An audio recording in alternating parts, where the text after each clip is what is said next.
The vast sky stretched above us, radiating a brilliance that matched the expansiveness of your heart. It was a sight so magnificent, it felt as if a million hearts were gathered there, resonating with beauty. The sky resembled a distant rainbow, captivating and vibrant, just like the enchantment in your eyes. It opened its expanse, extending its white palms to us, the clouds, with an unwavering trust. The misguided notion that the sun resided millions of light years away was shattered effortlessly by a sweep of your pure, snow-white paw. You emitted an essence of laughter and childlike joy, reminiscent of the delightful aroma of fresh apples. "Look at how small it is," you exclaimed, cradling a ball of sunshine in your paws.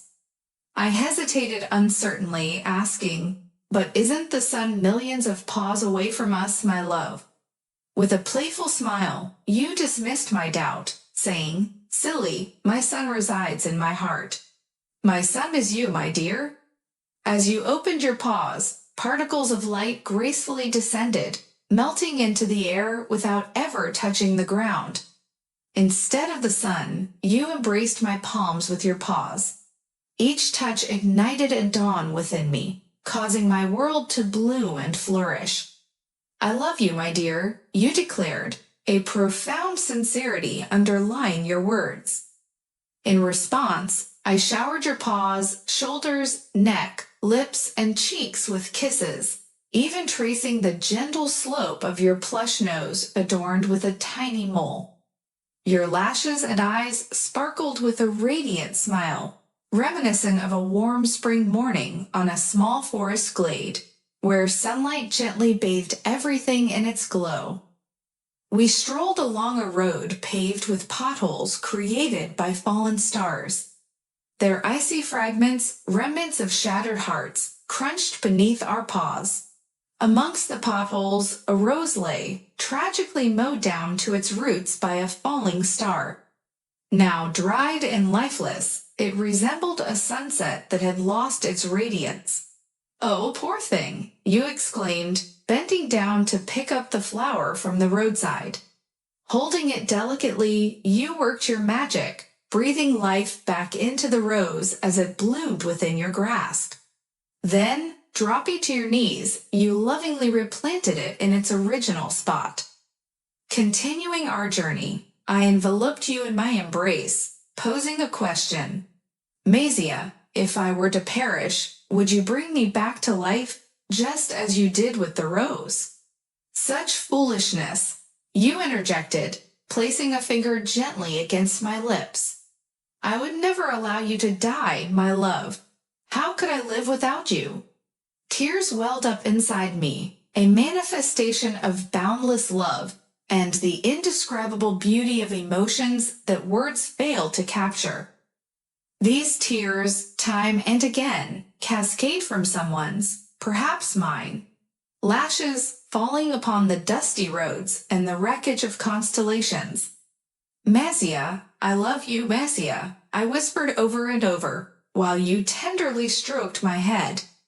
Somehow, you understood that these tears were not mere drops, but rather fragments of my soul ablaze with emotions.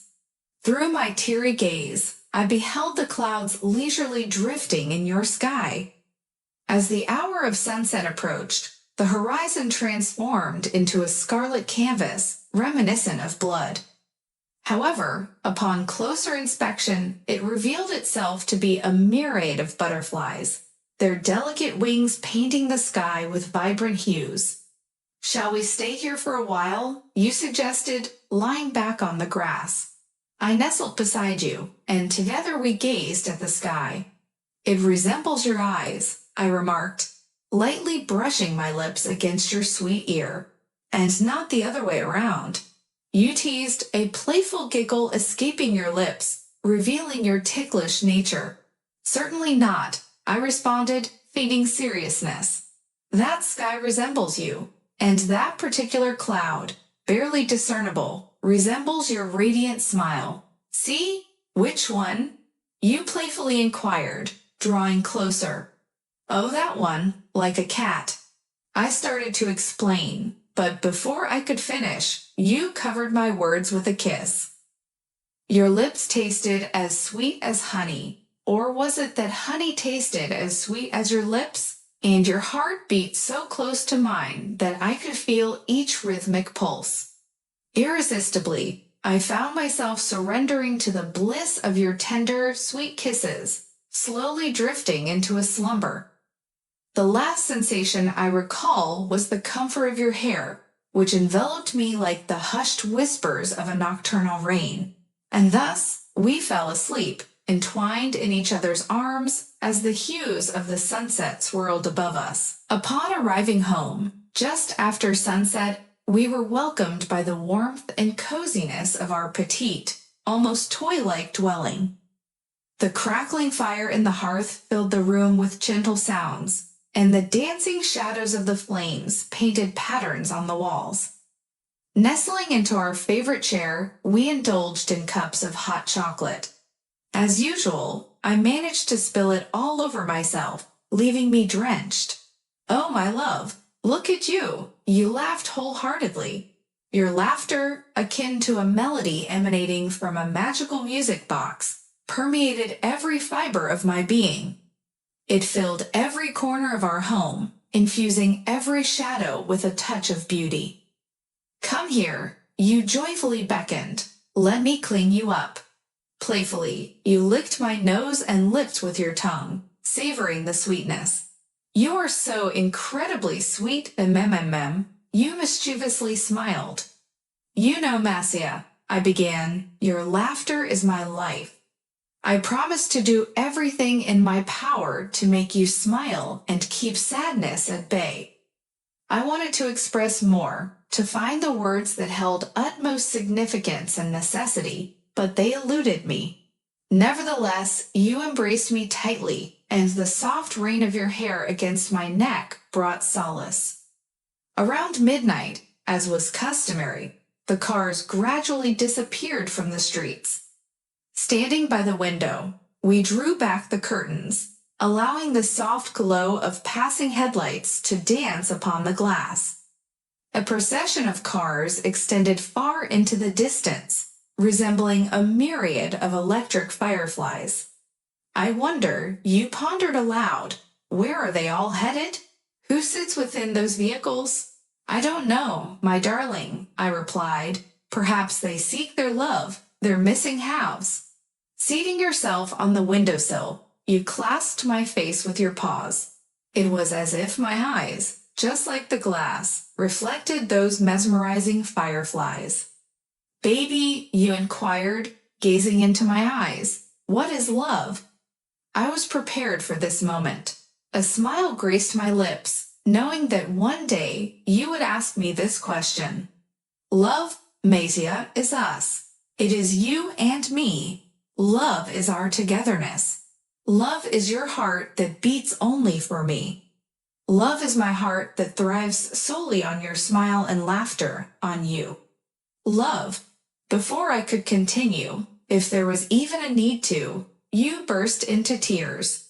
Your teardrops trickled down my cheeks, landing softly upon my chest. With my paws, I gently caught them, wiping your cheeks and tenderly kissing your eyelashes. There, it's all right, Masha. Calm down. My dear, I lifted you into my arms and carried you to bed, tucking you in under the covers.